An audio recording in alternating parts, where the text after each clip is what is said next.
if you had knowledge that your employer was doing something illegal or dishonest? Would you keep quiet out of fear of retaliation, or would you expose the wrongdoing of that organization? Well, what if your employer was the federal government? Hi, I'm Ted Asregadoo. This is Truthout Interviews, and on the program is Truthout writer and assistant editor Candice Bernd. She's written a piece about Congress pushing forward legislation that would protect government employees from retaliation by their employer, which is the federal government. That is, if they expose illegal or wrongdoing activities. Hey, Candice, welcome back to Truthout Interviews. Hey, Ted, thanks for having me back. Absolutely. You know, your article is about whistleblowers, but not all the people that are under this category of whistleblowers are of this sort of status of an Edward Snowden or a Chelsea Manning, right?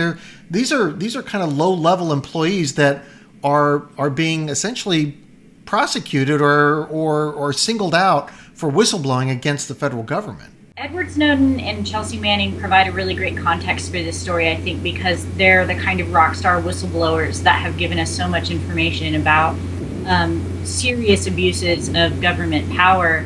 But you're right, the story is more about lower level defense employees or feds of lower levels whose jobs have been deemed nationally security sensitive by federal agencies. And I thought that this story was really interesting when I first started looking into it because I hadn't heard too much about this issue before I started working on this story. But it's actually pretty incredibly important to whistleblower protections because some of the most frequent whistleblowers about government abuses aren't always the Chelsea Mannings or the Edward Snowden. A lot of the times they're common federal workers who have this sort of inside knowledge about fraud, neglect, waste, all kinds of things.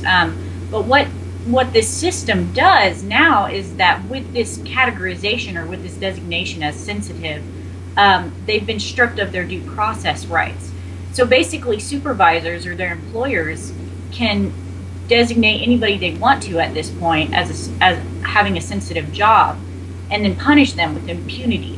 They could either fire them or demote them, some kind of adverse action against them, at which point they couldn't challenge that really. So it sets up a spoil system for one thing, and for another thing, it's really part of this whole Obama administration kind of clamping down on whistleblowers. It just kind of helps to keep that war on whistleblowers going. It's a really important facet of it, I think, because it encourages them to keep their mouths shut. Yeah, you talked a little bit about people with jobs that have deal with sensitive data, and that this term has become broadened to include, it could be anybody really at this point. Even if you work in maintenance at some level, maybe you sweep up the floors, you may have a job that may be classified as sensitive. So it is broadened to the scope where it's had a chilling effect on people who work for the federal government. This is what seems to be the case. Yeah, so it used to be the case that it was sort of more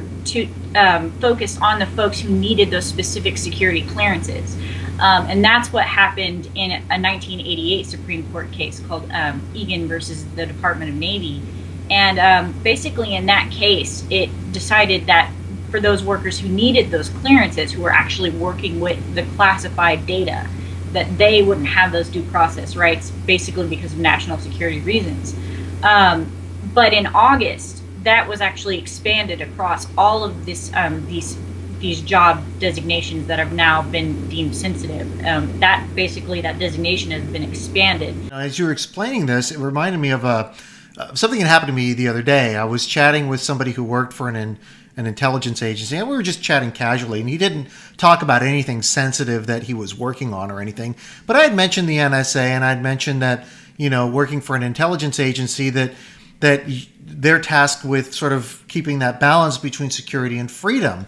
And he did agree. He says that's very much what we tend to do.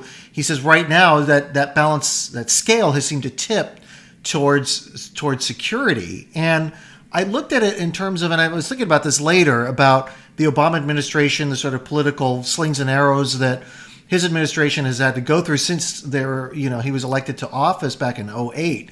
And I think about the fact that they've really clamped down on any kind of leaks within the intelligence community, since the Edward Snowden incident has happened, also Chelsea Manning.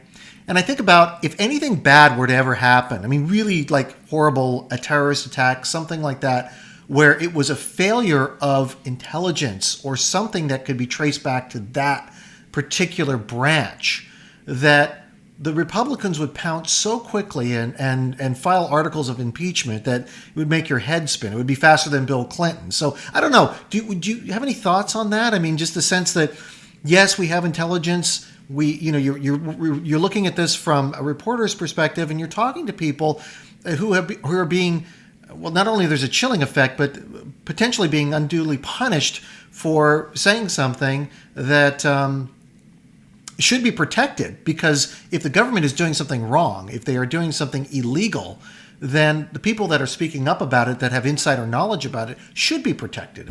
Good point, Ted. I mean, I think that Obama's national security justifications for all of this and the process, I think it's already been proven not to work. If you look at the Boston bombings, for instance, I mean, that was a major incident that happened under his watch. And did the fusion centers, did the massive data mining, did it stop the Boston bombing marathon? I don't think it did. I think what you're talking about with Republicans and the fact that they would pounce, I think all of that is definitely true. And I think it's all sort of the aftermath of 9/11 and the 9/11 Commission reports basically coming out and saying that one of the problems was agencies not sharing enough information, and kind of pointing to that and saying that there was this lack of communication. And so now we have all this infrastructure built up where we have fusion centers that are trying to connect all of these federal agencies and get this data sharing process going, but it's not actually doing the job that they want it to do. It's data mining, but I think the Boston bombing is a clear example of a case where it didn't work. I don't think that this type of thing really can. If you're sucking up a bunch of information that's irrelevant to national security, and you're putting this chilling effect on federal workers who might have, really important information to come forward and sort of clear it up, you're just sort of clogging the system, in my view. But I think that as far as the mood goes, the national sentiment, I think that Congress, for one thing, and most of the public has already sort of seen through the national security cries or woes of the Obama administration to continue to cry national security. And I think that this legislation is really a part of that. I think that it's been being brought forward by Congress because they're saying, no, you can't use national security to justify the cancellation of due process rights. Let's talk a little bit about that legislation. Tell me a little bit about it. What's winding its way through Congress? John Tester brought it forward into Senate. Basically, it's a response to two cases of lower-level defense employees who got into a conflict with the Office of Personnel Management. They got demoted, and they were trying to bring their case to the appeals process through the merit system. And the Office of Personnel Management challenged it. So there was a court case in August. And basically, that's when the House proposed similar legislation. So recently, it was brought forward in the Senate.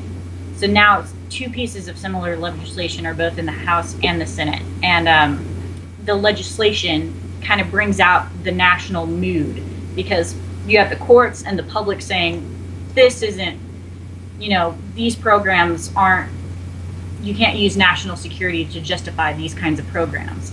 And he's backtracking and he's backpedaling.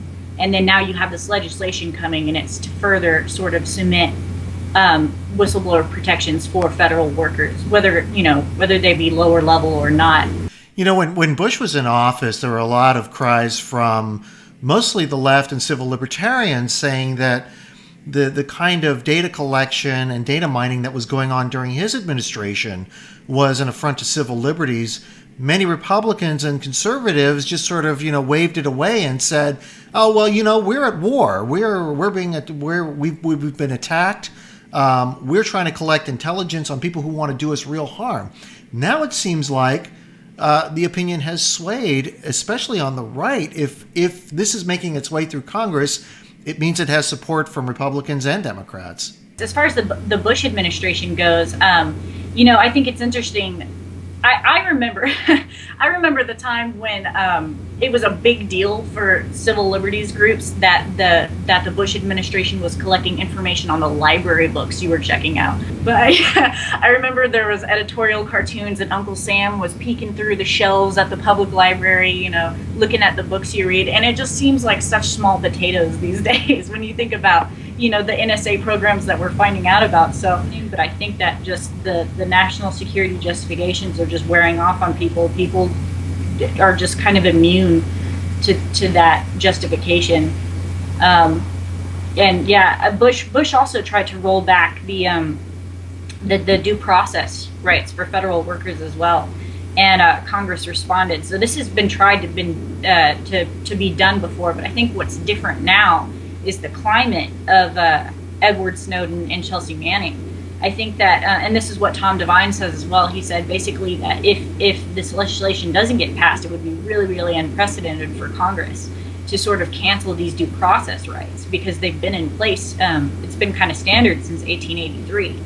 I think what makes it interesting is that, clearly the Obama administration is interested in silencing whistleblowers or containing leaks. And with these massive leaks from Edward Snowden and Chelsea Manning, it kind of creates an interesting climate, kind of a what-if scenario, but still seems very unlikely that they would cancel these rights. Well, Candice, I want to thank you for being on the program. Well, thanks, Ted, and happy holidays. Same to you. Candice Bernd is an assistant editor and writer for Truthout. You can read her article, Year-End Legislation Could Close National Security Loophole, Protect Government Whistleblowers. It's on Truthout. And that's Truthout Interviews for another week. I'm Ted Asregadoo. We'll see you next time.